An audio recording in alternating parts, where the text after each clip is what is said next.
পারিবারিক অভাব অনটনের কারণে কৈশোরে এসএসসি ও এইচএসসি পরীক্ষা দিতে পারেননি। তবে নিজের ইচ্ছা, অদম্য শক্তি ও সাহস দমিয়ে রাখতে পারেনি তাকে। শিক্ষার কোনো বয়স নেই একথার সদ্য প্রমাণ দিয়েছেন তিনি। বলছি শেরপুরের শ্রীবর্দী উপজেলার কালাম বিন আব্দুর রশিদের কথা। ৬৯ বছর বয়সে এসেও এইচএসসি পরীক্ষা পাশ করে এলাকায় আলোড়ন সৃষ্টি করেছেন এই প্রবীণ। বাংলাদেশ উন্মুক্ত বিশ্ববিদ্যালয়ের অধীনে জামালপুরের বকশীগঞ্জ উপজেলার চন্দ্রাবাস রাশিদা বেগম কলেজ কেন্দ্র থেকে জিপিএ 2.77 পেয়ে পাশ করেছেন তিনি। চলতি বছরের অক্টোবরে এইচএসসির ফলাফল প্রকাশ করা হয়। ফল প্রকাশের ঠিক একদিন পর আবুল কালাম জানতে পারেন তিনি সম্মানের সহিত এইচএসসি পাশ করেছেন। তার আগেও 2022 সালে 66 বছর বয়সে বাউবির বকশীগঞ্জ উপজেলার Chandrabas Rashida Begum school and college থেকে এসএসসি পরীক্ষায় পাশ করে এলাকায় চাঞ্চল্যের সৃষ্টি করেছিলেন। আবুল কালামের বাড়ি শ্রীবর্দী উপজেলার খড়িয়া কাজিয়ারচর ইউনিয়নের পশ্চিম লঙ্গরপাড়া গ্রামে। এলাকায় তিনি কবি কালাম নামে পরিচিত। সে সময় পারিবারিক আর্থিক সংকটের কারণে নিজেকে মেলে ধরতে না পারলেও 3 সন্তানকে করেছেন উচ্চশিক্ষায় শিক্ষিত। ইতিমধ্যে 2 ছেলে সরকারি চাকরি করেন এবং 1 ছেলে প্রবাসে পাড়ি জমিয়েছেন। এই বয়সে এসেও লেখাপড়ার পাশাপাশি তিনি ধর্ম ও সাহিত্য চর্চা করেন। ইতিমধ্যে তিনি বেশ কয়েকটি সাহিত্য, প্রবন্ধ ও উপন্যাস লিখে ফেলেছেন। লিখেছেন শত শত কবিতা। আমরা গ্রামে বসবাস করি, যার ফলে আমার আব্বা একজন কৃষক। সামান্য জমি নিয়ে উনি খুবই ভালো ছিলেন।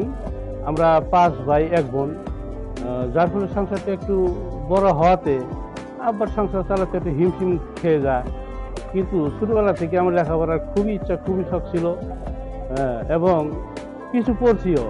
প্রাইমারি পাস করার পরে আমি হাই স্কুল ক্লাস 9 পর্যন্ত উঠছি। সেই সময় আপনার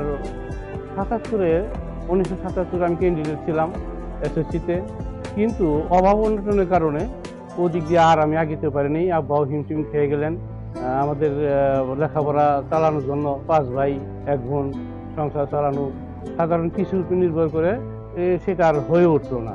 যার ফলে আমি এক সময় খুবই বিমর্ষ হয়ে আমি ঢাকায় চলে যাই এবং সেখানে গিয়ে একটা ডকিয়ার্ডে চাকরি করি। একটানা আমি প্রায় 22 বছর পর্যন্ত সেখানে ঢাকায় থাকি, এখানে চাকরি করি। এরই মাঝে বিয়ে শাদী করি এবং আমার ঘরে সন্তান আসে। আমার 3 ছেলে 1 মেয়ে, মেয়েটা মারা গেছে। লেখাপড়া যে খুব ছিল, সেই লেখাপড়া পূরণ করার জন্য কিছুটা, কারণ সে সময় লেখাপড়া করার মতো আমার সুযোগ হয়ে ওঠে নাই। যার ফলে আমার একটা ধারণা ছিল যে আমি যদি আমার ছেলে মেয়েদেরকে লেখাপড়া করাইতে পারি, তাহলে আমি মনে করবো যে আমি বাংলাদেশের সবাইকে লেখাপড়া করাইতে বলতেছি, কিংবা এই কথাটা আমি বলতে পারতেছি কিংবা দেখাইতে পারতেছি যে শিক্ষা জিনিসটা কি। যার ফলে আমার খুবের জন্য আমি আমার ছেলে মেয়েদেরকে উচ্চশিক্ষায় শিক্ষিত করেছি, ছেলেদেরকে। যাই হোক, এক পর্যায়ে সেখান থেকে আমি সৌদি আরব চলে যাই। সৌদি আরব যাই, সেখানেও আমার লেখাপড়া যে অভাব অনটন ছিল, সেটা ওখানে পূরণ করা সম্ভব না।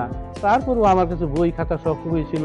আমি ইংরেজি বারবার লোকের মাধ্যমে আমি ইংরেজি শিক্ষা করার জন্য, পড়ার জন্য আমি প্রাইভেট পড়ছি ওই বয়সেও, সৌদি গিয়েও। যাই হোক, লেখাপড়ার যে একটা লেখাপড়ার যে একটা মানে কি যে একটা কষ্ট আমারে দিছে, সেটা পূরণ করার জন্যই 18 বছর ওখানে, 22 বছর ঢাকায়, এই সময়টা দীর্ঘ সময় অতিক্রম করে আমি বাড়িতে আসি। বাড়িতে আসার পরে আপনার প্রায় 2013-তে বাড়িতে আসি। 2013-তে বাড়িতে আসি। আসার পরে উন্মুক্ত বিশ্ববিদ্যালয়ের আন্ডারে উন্মুক্ত স্কুল থেকে আমি সেটা খোঁজ পাই এবং সেখানে আমি ভর্তি হই বকশীগঞ্জ চন্দ্রাবাস রাশিদা বেগম কলেজে, হাই স্কুল অ্যান্ড কলেজে। সেখান থেকে আমি গত 2022-এ এসএসসি পরীক্ষা দিই এবং ইনশাআল্লাহ আপনাদের দোয়ায় মোটামুটি ভাবে আমি উত্তীর্ণ হই। 2.95 পয়েন্ট আমি উত্তীর্ণ হই এবং এবছর 2024-এ পরবর্তী আবার ভর্তি হয়ে আপনার এইচএসসিতে এবং 2024-এ ইনশাআল্লাহ যে আমার রেজাল্ট হয়েছে, আমি পাস করছি ইনশাআল্লাহ আপনাদের দোয়া, আপনাদের আশীর্বাদে। আমার মনের যে অতৃপ্তি, অপূরণীয় যে আশাটা ছিল, এটা আমার ইনশাল্লাহ পূরণ হয়েছে, কিন্তু পূরণ হলেও আমার একটা দুঃখ এটুক যে আমরা কেন লেখাপড়ার দিকে মনোযোগ দেই না। সবাই যেন মনোযোগ দেন এবং লেখাপড়া করেন, এটা আমার অনুরোধ। এবং এর মধ্যে আরেকটা জিনিস আছে যে আমার এখন বয়স হয়ে গেছে, নাতি নত্যের অভাব নাই, তারা অনেকে আমাকে দিকে খুব আগ্রহী। তারাও বলে যে দাদা কিংবা নানা আমরা যেন পিছপা না হই, আমরা যেন লেখাপড়া করি। আমি ওই সময় বলি যে দেখো আমি এত বয়সে কেন লেখাপড়া মানে শিক্ষার জন্য IABA পাস করার জন্য কেন আমি উঠে পড়ে লাগি, তোমরা তো জানো না। শিক্ষা হলো জাতির মেরুদণ্ড। তোমরা যদি শিক্ষিত না হও, আমার মতো যদি ওইভাবে মানে হাই স্কুলে প্রাইমারিতে ওঠার পরেই যদি তোমরা হুঁচট খাও, তাহলে বিশাল সমস্যা। দেশ উন্নত হবে না, তোমরা সুখে শান্তিতে থাকতে পারবে না। শিক্ষা খুবই প্রয়োজন, খুবই প্রয়োজন। যেমন ছেলেদের প্রয়োজন তেমন মেয়েদেরও প্রয়োজন। যার ফলে আপনারা দোয়া করবেন আমি যেন ইনশাআল্লাহ SSC পাস করলাম, তারপরে HSC পাস করলাম, ইনশাআল্লাহ আপনার ডিগ্রিতেও যেন ভর্তি হইতে পারি। ইনশাআল্লাহ দোয়া করবেন আমি যেন ডিগ্রিতে করতে পারি।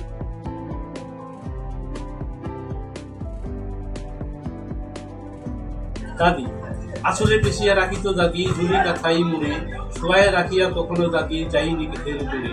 সূর্য উঠিবার পূর্বে উঠিয়া শুকিয়া আসিত কাছে, নবজাত শিশু তবু জননীর বিছানায় দেখিত কেমন আসে। উম্মাদিনী মোর জননী ছিল না স্নেহের মায়া, সারাটি জীবন করিয়াছে বরণ দাদি দিয়া আঁচলের ছায়া। রাতের আধারে স্নেহের পাতারে জ্বালাই কুটিব বাতি, সেই শিশুদিন করুণ দিন ভাই দাদি ছিল বসাতি। বারের পর বার ঘুরে তার হারবার হাজার কোটি নবী, মোর মনে তার ধরে না রে হার বহুল রূপের ছবি।